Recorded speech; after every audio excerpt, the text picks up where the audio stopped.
नसीम है और मेरा यूट्यूब चैनल का नाम मोहम्मद नसीम खान के नाम पर है। तो पिछली वीडियोस मैंने दी उसमें से मैंने एक्सरसाइज 1.1 हल किया, जिसमें से मैंने क्वाड्रेटिक फार्मूले के थ्रू क्वेश्चन हल किए। उसके बाद फैक्टराइजेशन मेथड से क्वेश्चन हल किए। उससे पहले वीडियो मैंने एग्जाम्पल कुछ हल किए। इस वीडियो में मैंने आपके लिए हल किया solution of equation reducible to quadratic form. देखिए, जब हमारे पास क्वाड्रेटिक फॉर्म, इस चैप्टर में सारा क्वेश्चन हमारे पास किस चीज़ के बारे में, क्वाड्रेटिक फार्मूले के बारे में। जब हमारे पास पावर x की पावर 2 हो तो हम उसको हल कर सकते हैं। x की पावर 3 हो, x की पावर 4 मतलब क्यूबिक फॉर्म हो या बाई क्वाड्रेटिक फॉर्म हो, तो वो हमारे लिए हल करना बहुत मुश्किल हो जाता है। तो इसमें से हम क्या करेंगे, जब हमारे पास पावर x की पावर 4 दिया हो फर्ज करें, तो उस पर हमने क्या करना है, x की पावर 4 को क्या कि किसी दूसरी चीज़ के बारे में, दूसरे वेरिएबल के थ्रू हमने उसको क्या करना होता है, लेट करना होता है। जिस तरह हमारे पास फर्ज करें x की पावर 2 को मैं y के बराबर पुट कर दूँ, जिस तरह इस क्वेश्चन में मैं आपके लिए हल करके दूंगा। तो x की पावर 2 को जब मैं y के बराबर लूंगा तो हमारे पास x की पावर 4 ऑलरेडी हमारे पास y स्क्वायर के बराबर आ जाएगा। तो दिस क्वेश्चन में देखो, तो हमारे पास एग्जांपल है 12x की power 4 minus 11x square plus 12 is equal to 0।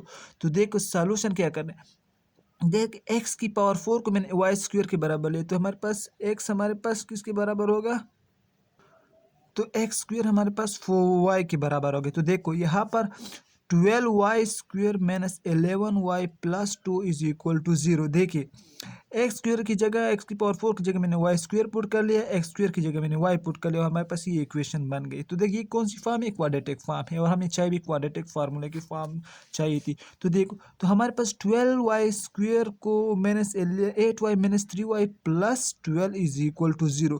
तो देखिए 8y माइनस 3y हमारे पास 11y के बराबर फिर आता है कि नहीं आता, ले इसको देखो, इसमें से फिर हम क्या कर सकते हैं, 12y स्क्वायर माइनस 8y में से 4y को कॉमन ले लो, तो y 4y, तो y माइनस 2 रह जाए, 3y माइनस 2 रह जाएगा। देखिए 4 कॉमन हो 3y माइनस 2, यहाँ पर माइनस 1 कॉमन हो तो 3y माइनस 2 हो जाएगा। तो देखिए ये बात जहन में रखनी चाहिए कि जब भी हमारे पास हमें ये फॉर्म फाइंड करना हो कि आई मैंने जो क्वेश्चन हल किया वो ठीक है या नहीं, तो हमारे लिए ये ज़रूरी है कि हमारे पास ये ब्रैकेट वाली चीज़ें दोनों साइड में हमारे पास बराबर होनी चाहिए, यहाँ पर भी फिर हमारे पास क्वेश्चन आंसर तकरीबन ठीक होता है। तो 4y माइनस 1, देख इन दोनों को एक इकट्ठा करो तो 4y minus 1 is equal to 0 और 3y minus 2 is equal to 0। तो 4y हमारे पास 1, y मेरे पास 1/4, यहाँ से 3y is equal to 2, y is equal to 3/2। तो ये हमारे पास दोनों आंसर हमारे पास है, जो कि अब देखिए हमने फाइंड करना था x, लेकिन हमारे पास x की वैल्यू हमारे पास क्या थी, मतलब x की पावर 4 थी, लेकिन वो हमारे लिए हल करना आसान नहीं, तो हमने उसकी किसके बराबर लिया था, y के बराबर। तो वही वैल्यू हम दोबारा वही जो y की वैल्यू पुट किए है ना, फाइंड आउट किए, वही उस x में पुट कर लेते। तो find x we put y is equal to x square. देखिए जहाँ पर y उस जगह मैंने क्या पुट करना है, एक्स स्क्वायर पुट करना है, सही है। तो एक्स स्क्वायर मेरे पास किसके बराबर हो गया, 2/3 और x इज इक्वल टू 1/4। तो देखो हमने x फाइंड करना होता है, न कि एक्स स्क्वायर। तो क्या करेंगे, दोनों तरफ हमने मतलब स्क्वायर रूट लेना है। तो एक्स स्क्वायर का भी स्क्वायर रूट ले लोगे और 2/3 का भी स्क्वायर रूट ले लोगे। यहाँ पर दोगे तो एक्स स्क्वायर का स्क्वायर रूट और 1/4 का भी स्क्वायर रूट। तो देखो एक्स स्क्वायर रूट से कैंसिल हो जाएगा, 2/3 रह जाएगा और यहाँ पर हमारे पास 1 का स्क्वायर रूट 1 और स्क्वायर रूट ऑफ 2 का 2, तो x is equal two plus minus 1/2। तो ये हमारे पास एग्जाम्पल नंबर 1 हल करके मैंने आपके पास सामने पेश किया है। इसी तरीके से हमने इसको हल करना होता है। फिर जाते हैं हम हमारे दूसरा एग्जाम्पल। यहाँ पर देखो ये दूसरा मेथड है। देखिए हमारे पास 4 मेथड इसमें इस्तेमाल हुए हैं। पहला मेथड हमने हल किया, दूसरा मेथड हमारे पास इस फॉर्म में होगा। इस फॉर्म में जब आप बुक देखो तो उसमें इस फॉर्म के क्वेश्चन आपको नजर आएंगे। तो हमारे पास दूसरा तरीका ये है, 2x plus 4/x is equal to 9। तो 2x plus 4/x is equal to 9। आप देखो अब हमने क्या करना है, multiplying x on both side, मतलब हमने यहाँ पर एक्स को दोनों तरफ मल्टीप्लाई करना है। तो 2x plus 4/x is equal to 9 into x, यहाँ से एक्स इसके मल्टीप्लाई कर तो 2x स्क्वायर रह जाएगा, प्लस इससे मल्टीप्लाई कर तो 4x divide by x is equal to 9x। तो यहाँ से देखो 2x स्क्वायर प्लस x से x कैंसिल हो जाएगा, plus 4 is equal to 9x। तो 2x square minus 9x plus 4 is equal to 0। 2x² minus 8x minus x plus 4 is equal to 0। देखिए इसको मैं इसका पेयर्स बनाऊँ तो ही में हमारे पास यही फॉर्म पेयर भी बनेगी। इन दोनों में से किसको कॉमन है, 2x को कॉमन लोगे तो x माइनस 4, यहाँ से -1 को कॉमन लोगे तो x minus 4 is equal to 0। तो 2x minus 1 is equal to 0, x minus 4 is equal to 0।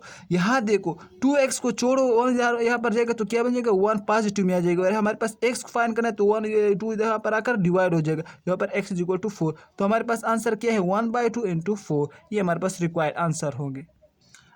अब हमारे पास है next question example number 3, x minus 1 x plus 3 plus x plus 3 x minus 1 is equal to 13/6।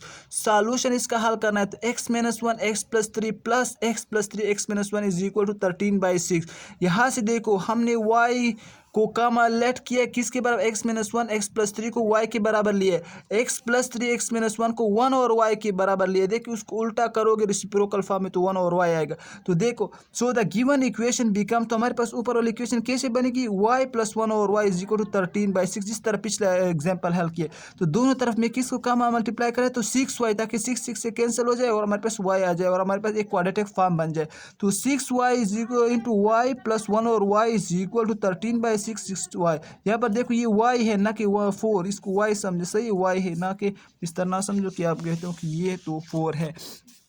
तो 6y² plus 6y divide by y is equal to 13/6 into 6y।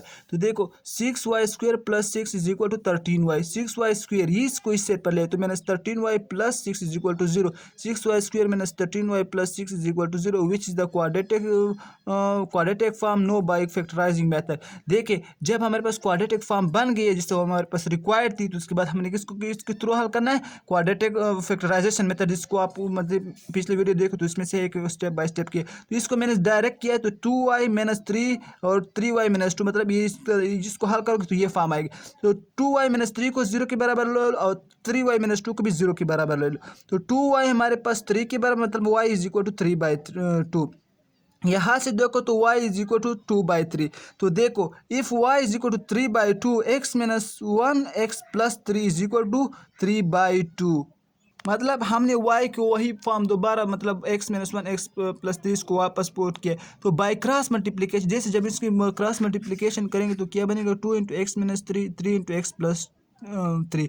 तो इसको multiply कर 2x minus 2 आ जाएगा, यहाँ से इससे मल्टीप्लाई 3x प्लस 9। तो ये देखो तो 2x यहाँ पर जाएगा तो राइट हैंड साइड पर क्या बनेगा, 3x माइनस 2x हो जाएगा, ये माइनस 9 यहाँ पर आ जाएगा तो प्लस 9 यहाँ पर आ जाएगा माइनस 9। तो x हमारे पास माइनस 11 होगा। देखिए 3 से 2 जाएगा 1 और यहाँ से माइनस 2 माइनस 9 11 के बराबर होगा।